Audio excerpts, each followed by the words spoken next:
وَقَضَىٰ رَبُّكَ أَلَّا تَعْبُدُوا إِلَّا إِيَّاهُ وَبِالْوَالِدَيْنِ إِحْسَانًا۔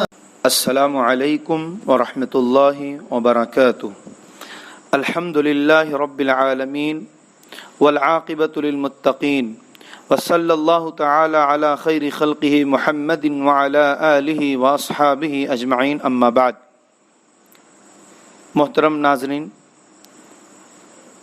Islamic research and education centre کے اندر آپ کا استقبال ہے۔ آج اس چینل سے انشاءاللہ آپ حضرات کو جس موضوع کے تعلق سے کچھ بتایا جائے گا وہ ہے کہ قرآن کریم سے دوری کے نقصانات۔ آج پوری امت بے شمار پریشانیوں اور مصیبتوں سے گھری پڑی ہوئی ہے۔ ہم یہ دیکھتے ہیں کہ صرف ہندوستان ہی نہیں بلکہ پورے ملک، پوری دنیا کے اندر انسان اور تمام تر لوگ بہت زیادہ پریشان اور مصیبتوں سے دوچار ہیں۔ کیا وجہ ہے؟ کیا سبب ہے؟ اس چیز کی طرف آدمی نہیں جاتا، اس چیز کے بارے میں غور و فکر نہیں کرتا کہ آخر اس قدر اس وقت بے اطمینانی اور بے سکونی کیوں، طرح طرح کی پریشانیاں کیوں، بے شمار قسم کی بیماریاں کیوں؟ آخر اس کی وجہ کیا ہے؟ اس کا سبب کیا ہے؟ گھروں کے اندر دیکھو تو لڑائی جھگڑے پڑے ہوئے ہیں، بازاروں میں چلے جائیے تو آپس میں ایک دوسرے کے لیے جو ہے بغض و عناد اور عداوت و دشمنی بھری پڑی ہوئی ہے۔ ہر طرف انسان سے جو ہے ہر طرح کی دوریاں اختیار کرنے پہ لگا ہوا ہے۔ آخر یہ کیا سبب ہے؟ کیوں اس قدر معاشرے کے اندر اس قدر برائیاں بڑھتی جا رہی ہیں؟ اصل میں اگر انسان اس بات پر غور کرے تو اس کو یہ بات خوب واضح طور پر سمجھ میں آ جائے گی کہ یقیناً قرآن کریم سے دوری کے یہ سارے کے سارے نقصانات ہیں۔ امت نے اللہ کے کلام قرآن مجید کو چھوڑا، اس کو ترک کیا، تو آج اللہ رب العالمین نے اس کو بے شمار قسم کی پریشانیوں سے دور کر دیا ہے۔ یہ قرآن کریم لوگوں کے لیے اتفاق اور اتحاد کا ایک بہت بڑا ذریعہ تھا، لیکن افسوس کہ لوگوں نے اس کو نقطہ اتحاد نہ سمجھا۔ دیکھیے قرآن کریم کی آیت کریمہ، اللہ نے فرمایا وَاعْتَصِمُوا بِحَبْلِ اللَّهِ جَمِيعًا وَلَا تَفَرَّقُوا، تم اللہ کی رسی کو مضبوطی سے تھام لو، پکڑ لو، اور تم آپس میں تفرقے میں نہ پڑو۔ گویا کہ قرآن کریم اور احادیث نبویہ کے ذریعے انسان باہم متحد اور متفق ہوتے ہیں، آپس میں اختلاف اور انتشار نہیں ہوتا، لوگ ایک دوسرے سے جڑتے ہیں، ایک دوسرے سے تعلقات مضبوط کرتے ہیں۔ تو یہ سب کچھ صرف قرآن کریم سے اپنے رشتے کو مضبوط بنانے کے نتیجے میں ہوتا ہے۔ اور خود اللہ کے نبی صلی اللہ علیہ وآلہ وسلم نے اس چیز کی طرف اشارہ کرتے ہوئے فرمایا کہ دیکھو، تم اگر کتاب و سنت کو مضبوطی سے تھامے رہو گے تو کبھی گمراہ نہ ہوگے۔ گویا کہ قرآن کریم اور احادیث نبویہ ہدایت کے لیے جو ہے سراسر ہدایت ہیں۔ اللہ کے نبی صلی اللہ علیہ وسلم نے فرمایا ترکت فیکم امرین لن تضلوا ما تمسکتم بہما کتاب اللہ و سنتی، لوگوں میں تمہارے درمیان دو ایسی چیزیں چھوڑ کر کے جا رہا ہوں کہ اگر تم ان کو مضبوطی سے تھامے رہو گے تو کبھی گمراہ نہ ہوگے۔ وہ اللہ کی کتاب یعنی قرآن پاک ہے اور میری سنت یعنی احادیث نبویہ ہے۔ تو اس طریقے سے ہمیں یہ بات معلوم ہوئی کہ انسان اگر قرآن کریم کو مضبوطی سے تھام لے، اس کو مضبوطی سے پکڑ لے، تو یقیناً وہ کبھی اختلاف میں نہیں پڑ سکتا، وہ ہمیشہ اتفاق اور اتحاد کا مزاج بنا کر کے رہے گا، اور قرآن کریم ہی کے ذریعے انسان ہدایت پاتا ہے۔ اللہ نے فرمایا ان هذا القرآن يهدي للتي هي اقوم، یہی قرآن کریم ہے جو ایسی چیزوں کے بارے میں رہنمائی کرتا ہے جو سراسر سیدھا راستہ ہے، ہدایت کا راستہ ہے، اہل ایمان کے لیے خوشخبری اور بشارت ہوتی ہے۔ اور اس قرآن کریم سے دوری کا ایک بہت بڑا نقصان اور خسارہ یہ اٹھانا پڑ رہا ہے امت کو کہ جو ہے برکتوں سے محروم ہوتی جا رہی ہے یہ امت۔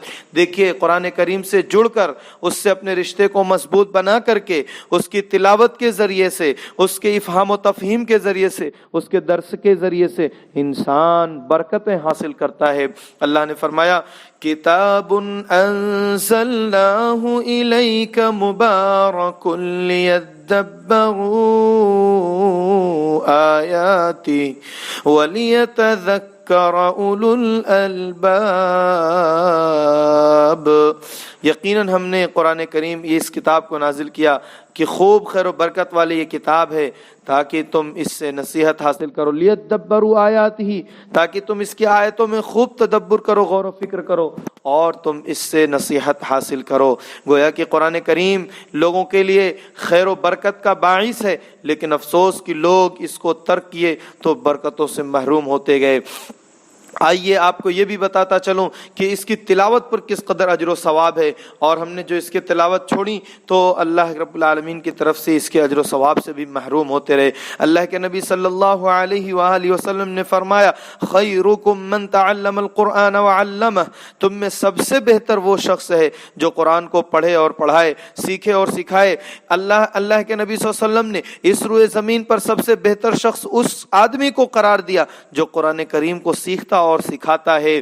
لیکن آج ہم نے اور آپ نے بہتری کا معیار کبھی ذات اور برادری کو قرار دیا، کبھی بہتری کا معیار امیری اور جو ہے خوبصورتی کو قرار دیا، جبکہ قرآن نے، اللہ کے نبی صلی اللہ علیہ وسلم نے ایک عام اعلان کر دیا کہ تم امیر ہو یا غریب ہو، تم دنیا کے کسی کونے میں رہنے والے ہو، تم کالے ہو کہ گورے ہو، تم مرد ہو کہ عورت ہو، تم کسی بھی ذات اور برادری سے تعلق رکھتے ہو، یاد رکھو یہ ساری چیزیں ایک طرف ہیں، لیکن اللہ کے نزدیک جو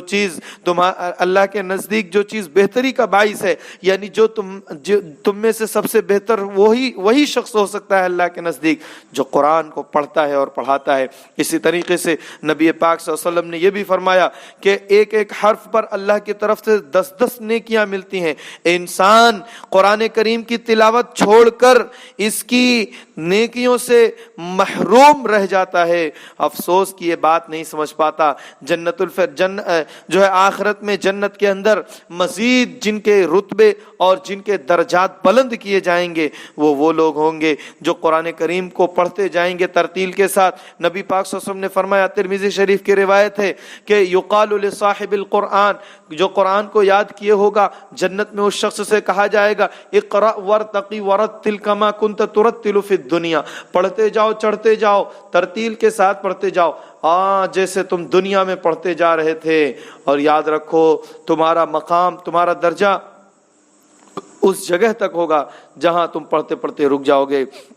آج افسوس اس بات پر ہوتا ہے کہ اس قرآن کریم کے ذریعے صرف اور صرف تعویذ اور گنڈوں کا استعمال کیا جاتا ہے جو سراسر ناجائز ہے، اور اس قرآن کے ذریعے سے جو لوگوں کو ہدایت ملنی تھی، لوگوں کے اختلافات کو ختم ہونے تھے، لوگوں کے گھروں کی اصلاح ہونی تھی، بچوں کی بہتر تربیت ہونی تھی، دنیا میں بھی کامیابی تھی اور آخرت میں بھی کامیابی ملنی تھی، اسی قرآن کے ذریعے سے انسان کی تجارت اور رزق میں خیر و برکت ہونا تھا، دلوں کا اطمینان اور سکون تھا۔ الذین آمنوا وتطمئن قلوبهم بذکر اللہ، الا بذکر اللہ تطمئن القلوب، اہل ایمان کے دلوں کو جو ہے اللہ کے ذکر سے ہی اطمینان حاصل ہوتا ہے۔ یہ ساری چیزیں ہمیں قرآن کریم سے حاصل کرنی تھیں، لیکن افسوس کہ ہم نے قرآن کریم کو ترک کیا، چھوڑا، اور آج اس کا نتیجہ یہ نکلا کہ ہم اور آپ بے شمار قسم کی پریشانی اور مصیبتوں میں گھرے رہے۔ ہم آخر میں یہ دعا کریں کہ رب العالمین ہمیں زیادہ سے زیادہ قرآن کریم کی تلاوت کرنے اور جو ہے اس میں تدبر اور غور و فکر کرنے کی توفیق عطا فرمائے۔ آمین۔ والسلام علیکم ورحمۃ اللہ وبرکاتہ۔